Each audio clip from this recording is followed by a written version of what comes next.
Sabi ko nga sa inyo, napakaselan ng eleksyon na ito sapagkat nakataya dito ang ating pagka-Pilipino. Mga kaibigan, na pati ito ay gustong agawin sa atin ang ating pagiging mga Pilipino. Kapag ka nagkamali tayo sa ating pagboto ngayon, mga kaibigan, magigising ka isang umaga. Wala ng Pilipinas. At tayo ay tinatadyakan na lang ng mga dayuhang inchik na galing sa China. Paulit-ulit kong sinasabi yan. Simula pa nung pinayagan nilang magsipasok dito yan. Mga kaibigan, ano sabi natin? Ultimo, mga Pilipino-Chinese na dito na pinanganak. Ayaw yan eh.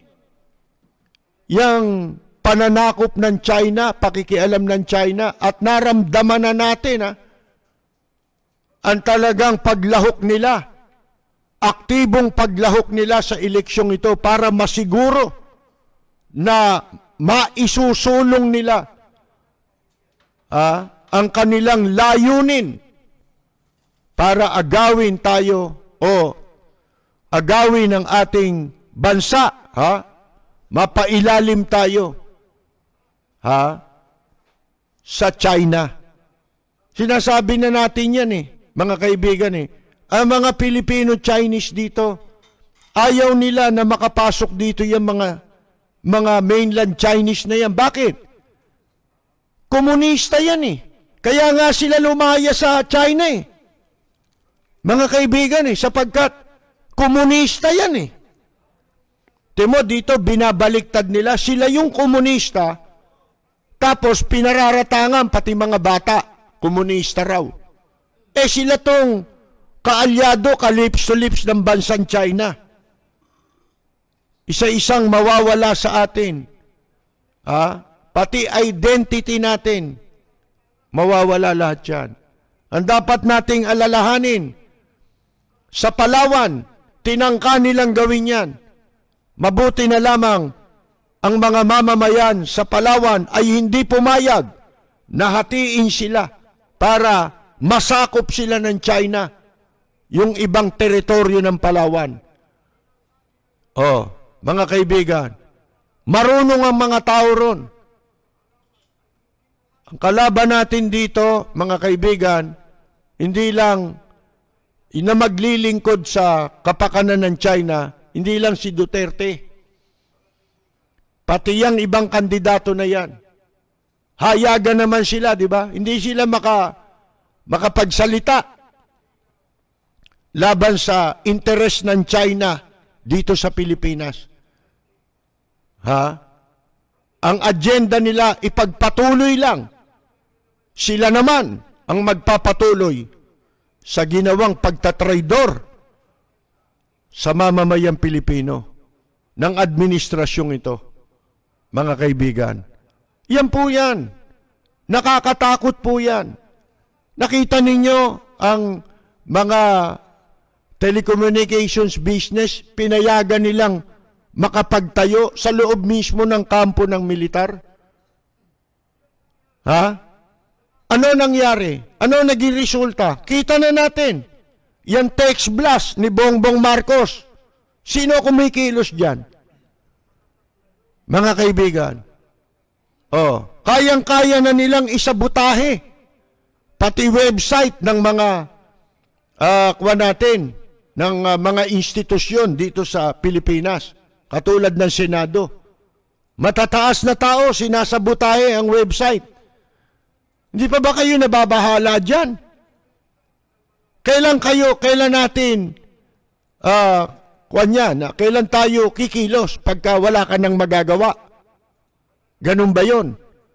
Kailan natin sila pupunahin pag wala na tayong programa sa radyo?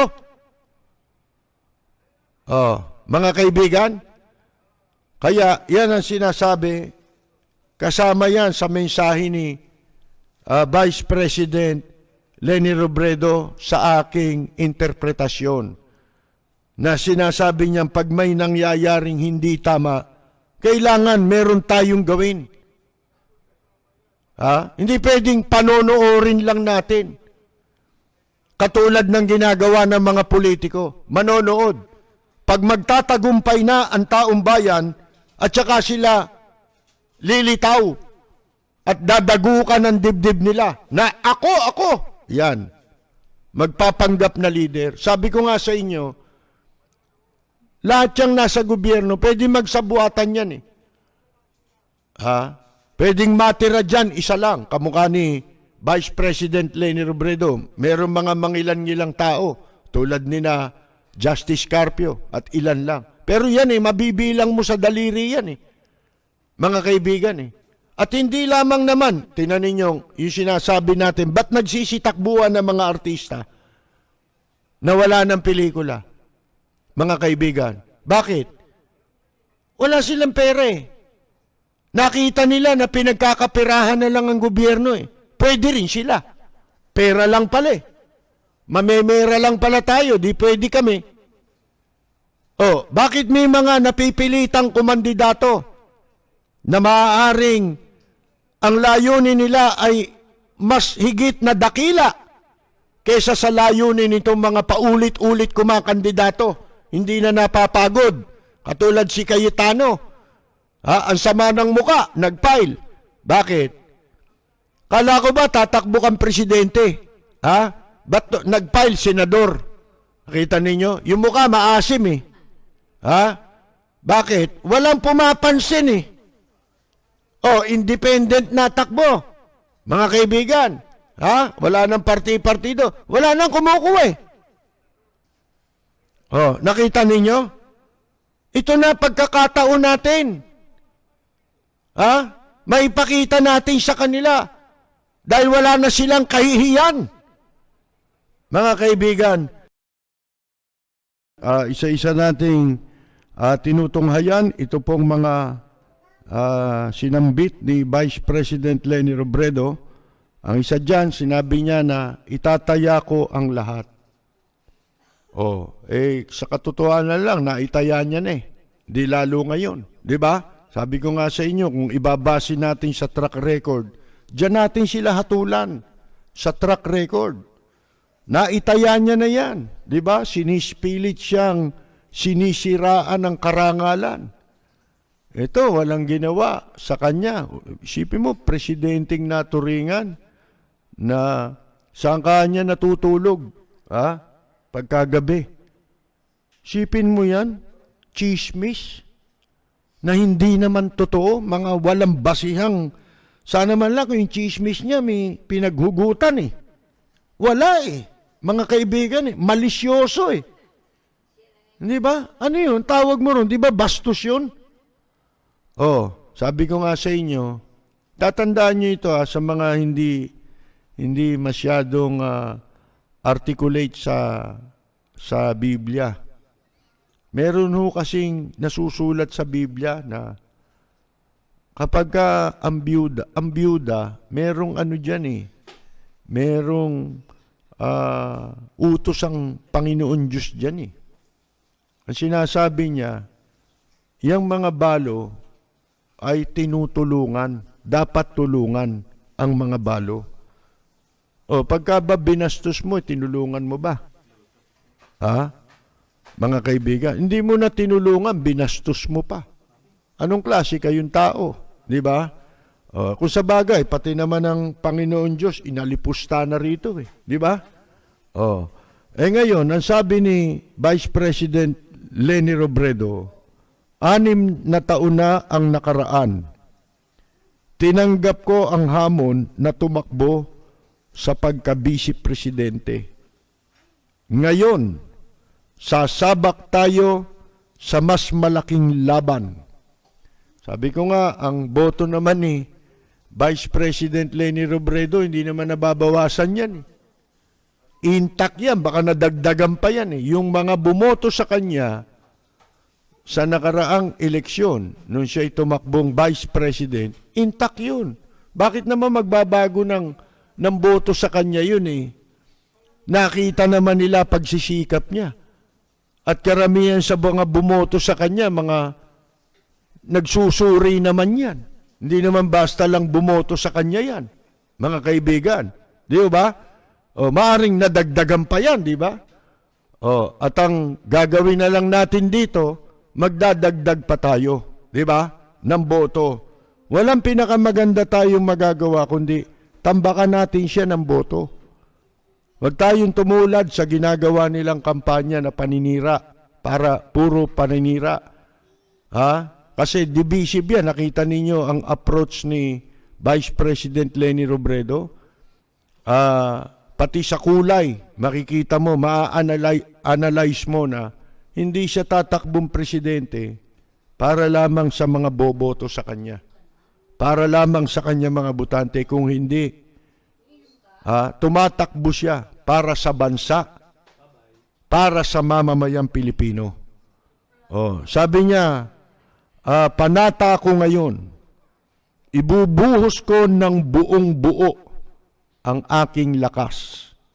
Hindi lang hanggang sa halalan, kundi hanggang sa mga natitirang araw ko para ipaglaban ng Pilipinas ng ating mga pangarap. Walang preno kung bumatikos, malalim at makatwirang komentaryo. Mag-ingat ang mga politikong gumagawa ng kalokohan at baka kayo ay tamaan ng Rapid Fire! Galing ako sa mahirap. Yan. Natawa nga ako dun sa mga pangako na interview to si Alan Cayetano. Ni-interview yata ng periodiko. Nabasa ko ngayon Yun mga pinagsasabi ni Alan Cayetano kung ano gagawin niya. Sabi dun sa dyaryo at dun sa balita, lahat ng sinabi niya, nabanggit niyang gagawin niya, o programa niya, yun din ang binanggit niya nung una siyang tumakbo. Mga kaibigan, di ba sinasabi natin yan? Pagod na kayo. Ano ikakampanya nyo ngayon? Anong gagawin nyo? Kasi may kausap ako Ano kaya gagawin itong mga ito? Sabi niya, ko, ano ipapangako nila ngayon? Hindi pa kaya sila naubusan ng pangako na hindi matutupad? Di yun din dati. Nagkatotoo Lintik na Cayetano ito, mga kaibigan, Nakakahiya ka. Tumatakbo ka pa. Bay, kami na naaawa sa inyo Hindi mo na mabibilang yung pera mo Mga kaibigan Eto, pero kakapusin na tayo sa oras mga kaibigan di ba? Sayang sarap pa naman basahin itong sinabi ni Cayetano. Mga bago niya raw gagawin. Yun din pala yung sinabi niya noong nakaraan. Alatang ng loloko, tinan ninyo. Presidente tatakbuhan daw.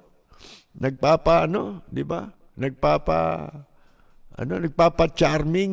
Walang sumama Sabi niya, siya raw ang gustong maging presidente ng mga pastor. Di ba sabi? Pastor, may nung tinanong ko, ilang kaya yung pastor? Nakausap niya gusto siya maging presidente. 2 ho. Ba't ka ako? Sabi niya marami. Di ba yung 2 marami na yun? Kasi lagpas na sa isa Nagkatotoo Mga kaibigan, kaya hindi tumuloy Sinatong na naman ang tatakbuhan. Maiya ka naman, magkapatid kayo. Dadatnan mo rin yung kapatid mo na naman. Tapos yung asawa na naman niya, kandidato na naman yun. Mga kaibigan.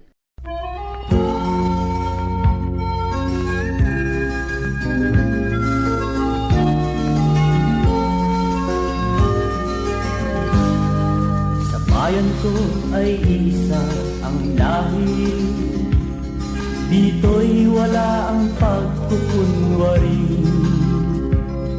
Hindi padagaig, sadyang kilala sa daigdig. may pagkakaisa sa bawat nais. Ang bayan ko'y punong-puno ng yaman. Bakit ito'y kailangan pang iwanan? Hindi nga ba't anong sarap mabuhay ng buong ganap? Sa bayan mo, sumabit lang yaong wakas. Dito sa bayan ko, lahat kami pantay-pantay. Walang nang aapit, ang pag-ibig ay tunay.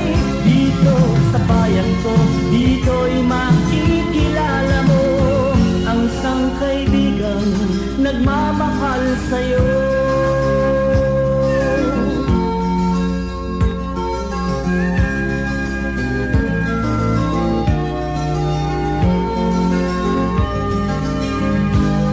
Ang bayan ko'y punong-puno ng yaman.